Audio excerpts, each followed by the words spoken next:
I'm in Baviaanskloof, or the Valley of the Baboons. This is near Port Elizabeth in South Africa. It's a reserve, which is a World Heritage Site, and it's got 3 biodiversity hotspots. And here, clear, beautiful streams are flowing out of the hills. And this water is flowing out of the hills because it's been captured and infiltrated and retained by the natural vegetation here on the hillsides. But just outside the reserve, there are vast areas where for 3 generations farmers have been removing the natural vegetation. And in those areas, you see severely degraded lands, which are massively affected by drought. If you think at farming in the past, people didn't pay any attention to actually protecting the natural resources because they used to had enough of that, and probably they didn't care by thinking long term what's the consequences of what they do. We mustn't destroy our biggest asset, and our biggest asset here is nature. You destroy the ecology of your farm, you've got nothing left, there's no future. So that's the most important thing as a farmer to manage, is the ecology of your farm.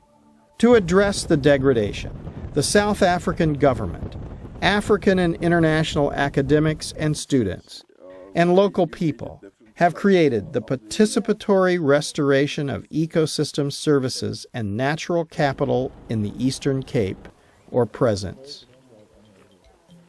This innovative program is bringing together the government, farmers, farm workers, academics, and students in a learning network. By synthesizing the indigenous knowledge, if the ecology is intact, this is a beautiful place. And that becomes a value to the land users.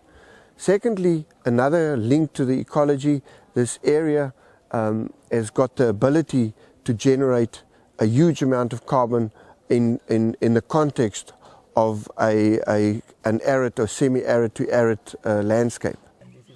Drylands account for 36% of the total carbon stock of terrestrial ecosystems.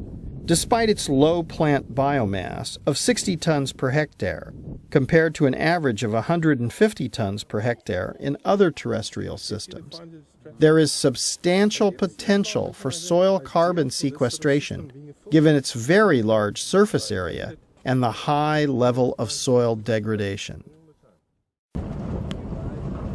The scientists at Presence are continuously studying and monitoring how the region's vegetation and water interact.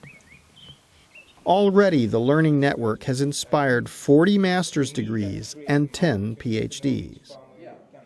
The data being gathered does much more than generate a degree. It is immediately useful to serve the community and protect the ecosystem. With the scientific input here, we've learned a lot. That areas which are really degraded can still be restored. The whole philosophy of our organization is that your work should contribute to the bigger picture. It should be done in a way that it's useful, so the pride is in the usefulness of the work. The ideas come first of what needs to be done, and research comes as a support. So research is not done solely to get new ideas, but the ideas come first and then research is sort of feeding into those ideas so that they can be applied into the field.